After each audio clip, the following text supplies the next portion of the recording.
ನಾವು ಈ ಕ್ಯಾಬಿನೆಟ್ ವಿಸ್ತರಣೆಗೆ ಸಂಬಂಧಪಟ್ಟಂತೆ ಪ್ರತ್ಯಕ್ಷವಾಗಿ ಪರೋಕ್ಷವಾಗಿ ಒಂದು 3-4 ಡಿಬೇಟ್ಗಳನ್ನು ಮಾಡಿಬಿಟ್ಟಿದ್ದೀವಿ. ಬರ ನೆರೆ ಎರಡು ಒಟ್ಟೊಟ್ಟಿಗೆ ಬಂದಿರೋ ಪರಿಸ್ಥಿತಿಯಲ್ಲಿ ಯಾವ್ಯಾವ ಖಾತೆಯಲ್ಲಿ ಇರಬೇಕಾದ ಸಚಿವರು ಇಲ್ಲದೆ ಇರೋದು ಎಷ್ಟು ತೊಂದರೆ ಆಗ್ತಾ ಇದೆ.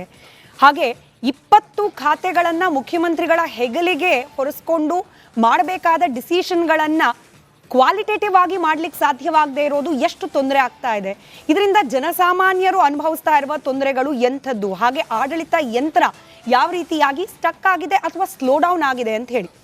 ಇವತ್ತು ಬಹುಶಃ ದೆಹಲಿಯಿಂದ ವಾಪಸ್ ಬರೋ ಸಂದರ್ಭದಲ್ಲಿ ರಾಜ್ಯದಿಂದ ಹೋಗಿದ್ದ 3 ಪ್ರಮುಖ ನಾಯಕರು, ಸಿಎಂ, ಮಾಜಿ ಸಿಎಂ, ಕೆಪಿಸಿಸಿ ಅಧ್ಯಕ್ಷರು ತಮ್ಮ ತಮ್ಮ ಪಟ್ಟಿಗಳ ಪೈಕಿ ಅಟ್ಲೀಸ್ಟ್ ಒಂದಷ್ಟು ಜನರ ಹೆಸರಿಗಂತೂ ಗ್ರೀನ್ ಸಿಗ್ನಲ್ ತೆಗೆದುಕೊಂಡು ಇವತ್ತೋ ನಾಳೆನೋ ಅಧಿಕೃತವಾಗಿ ಆ ಹೆಸರುಗಳನ್ನು ಪ್ರಕಟ ಮಾಡುವ ಹಂತಕ್ಕೆ ಓಕೆ ಅನ್ನಿಸ್ಕೊಂಡು ಬರ್ತಾರೆ ಅನ್ನೋ ನಿರೀಕ್ಷೆ ಮಧ್ಯಾಹ್ನದ ತನಕ ಇತ್ತು. ಆದರೆ ಬಿ ಕೆ ಹರಿಪ್ರಸಾದ್ ಅವರ ಒಂದು ಸ್ಟೇಟ್ಮೆಂಟ್, ಇಲ್ಲ ಇವತ್ತಾಗಿಲ್ಲ, 2-3 ದಿನದಲ್ಲಿ ಆಗೋ ಸಾಧ್ಯತೆ ಇದೆ ಅನ್ನೋ ಸ್ಟೇಟ್ಮೆಂಟ್ ಏನಿದೆ, ಅವರ ಮಾಧ್ಯಮ ಪ್ರತಿಕ್ರಿಯೆ ಏನಿದೆ. ಹಾಗಾದ್ರೆ ಇವತ್ತಾಗಿದ್ದು ಏನು, ಯಾಕೆ ಪೋಸ್ಟ್ಪೋನ್ ಆಯಿತು, ಇನ್ನು ಯಾವಾಗ ಆಗುತ್ತೆ, ಇನ್ನು ಎಷ್ಟು ದಿನ ವಿಳಂಬ ಆಗುತ್ತೆ, ಎಷ್ಟು ದಿನ ಅಪೂರ್ಣ ಸಂಪುಟವೇ ರಾಜ್ಯದಲ್ಲಿ ಇರಬೇಕು ಅನ್ನೋ ಪ್ರಶ್ನೆಗಳಿಗೆ ಆಸ್ಪದ ಮಾಡಿಕೊಟ್ಟಿದೆ. ಎಲ್ಲ ಪ್ರಶ್ನೆಗಳಿಗೆ ಉತ್ತರ ಹುಡುಕೋ ಪ್ರಯತ್ನವನ್ನು ಇವತ್ತಿನ ಮಹಾಭಾರತ ಚರ್ಚಾ ಕಾರ್ಯಕ್ರಮದಲ್ಲಿ ಮಾಡ್ತಾ ಹೋಗೋಣ. ಚರ್ಚೆ ಪ್ರಾರಂಭಕ್ಕೆ ಮುಂಚೆ ಈ ಬಗ್ಗೆ ಒಂದು ವರದಿ ನಿಮ್ಮ ಮುಂದೆ.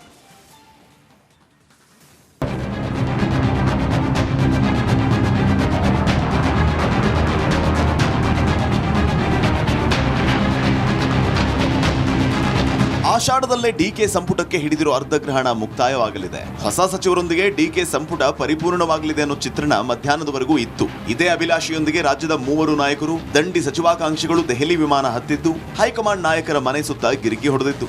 ಅವೆಲ್ಲ ಗುಟ್ಟಿನ ಕೆಲವೊಂದು ಸಂಗತಿಗಳು ಹೊರಗಡೆ ಹೇಳಕ್ಕಾಗಲ್ಲ. ನೋಡೋಣ. ನಿಮ್ಮ ಜಿಲ್ಲೆಯಲ್ಲೇ ಕಾಂಪಿಟೇಷನ್ ಜಾಸ್ತಿ ಇದೆ. ಸಹಜವಾಗಿ ನಮ್ಮ ಜಿಲ್ಲೆ ದೊಡ್ಡದಿರೋದ್ರಿಂದ 18 ಕ್ಷೇತ್ರ ಇರೋದ್ರಿಂದ ಒಂದೊಂದು ಕಾಲಕ್ಕೆ 4-5 ನಮ್ಮ ಜಿಲ್ಲೆಯಲ್ಲಿ ಮಂತ್ರಿಗಳಾಗಿರ್ತಕ್ಕಂಥದ್ದು ಇದೆ. ನಾವು ಕಸರತ್ತು ಮಾಡೋಕ್ಕೆ ಬಂದಿದ್ದೀವಿ, ಪ್ರಯತ್ನ ಮಾಡೋದಕ್ಕೆ ನಾವು ಇಲ್ಲಿ ಆಗಮಿಸಿದ್ದೀವಿ. ಈಗಾಗಲೇ ಮಾನ್ಯ ಮುಖ್ಯಮಂತ್ರಿಗಳಂತ ಡಿ ಕೆ ಶಿವಕುಮಾರ್ ಸಾಹೇಬರಿಗೆ ಮತ್ತು ಮಾಜಿ ಮುಖ್ಯಮಂತ್ರಿಗಳಂತ ಸನ್ಮಾನ್ಯ ಸಿದ್ದರಾಮಯ್ಯ ಸಾಹೇಬರಿಗೆ ಮತ್ತು ನಮ್ಮ ಕರ್ನಾಟಕ ಪ್ರದೇಶ ಕಾಂಗ್ರೆಸ್ ಸಮಿತಿಯ ನೂತನ ಅಧ್ಯಕ್ಷರಂತ ಬಿ ಕೆ ಹರಿಪ್ರಸಾದ್ ಸಾಹೇಬರಿಗೆ, ಕೆ ಸಿ ವೇಣುಗೋಪಾಲ್ ಅವರಿಗೆ, ರಣದೀಪ್ ಸಿಂಗ್ ಸುರ್ಜೇವಾಲಾ ಅವರಿಗೆ ಮನವಿ ಮಾಡಿಕೊಂಡಿದ್ದೀವಿ. ಹೌದು, ಕೊನೆ ಹಂತಕ್ಕೆ ಬಂದಿದೆ. ಬಹುಶಃ ಇವತ್ತು ಎಲ್ಲ ನಾಯಕರೆಲ್ಲರೂ ಕೂಡ ಇವತ್ತು ದೆಹಲಿನಲ್ಲಿ ಮೊಕ್ಕಾಂ ಮಾಡಿರೋದ್ರಿಂದ ಇವತ್ತು ಅಂತಿಮ ನಿರ್ಧಾರ ಆಗುತ್ತದೆ.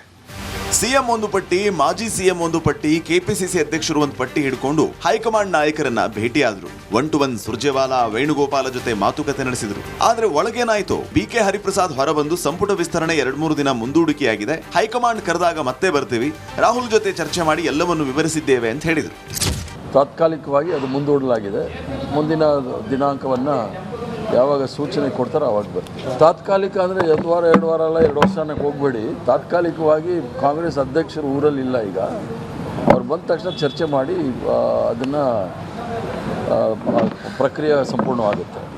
ಆಕಾಂಕ್ಷಿಗಳು ಬೇಸರಿಸಿಕೊಂಡು ಬೆಂಗಳೂರಿನ ಕಡೆಗೆ ವಾಪಸ್ ಬರೋಕೆ ಶುರು ಮಾಡಿದ್ದಾರೆ. ಆಷಾಢ ಮುಗಿಯೋ ತನಕ ಮುಂದೆ ಹೋಗುತ್ತೋ, ಅಧಿವೇಶನದ ಒಳಗೆ ಆಗುತ್ತೋ, ಅಧಿವೇಶನ ಅಪೂರ್ಣ ಸಂಪುಟದೊಂದಿಗೆ ನಡೆಯುತ್ತೋ, ಪ್ರಶ್ನೆಗಳು ಅನೇಕ. ಇದೊಂದು ಕಡೆ ಆದ್ರೆ ಮತ್ತೊಂದು ಕಡೆ ಪ್ರಮುಖ ಖಾತೆಗಳು ಖಾಲಿ ಇದೆ. ಆಡಳಿತ ಯಂತ್ರ ಮತ್ತಷ್ಟು ಚುರುಕಾಗಬೇಕಾಗಿದೆ. ಸಿಎಂ ಹೆಗಲ ಮೇಲಿರೋ 20 ಖಾತೆಯ ಭಾರ ಹಿಡಿದು ಹಗುರಾಗಬೇಕಾಗಿದೆ.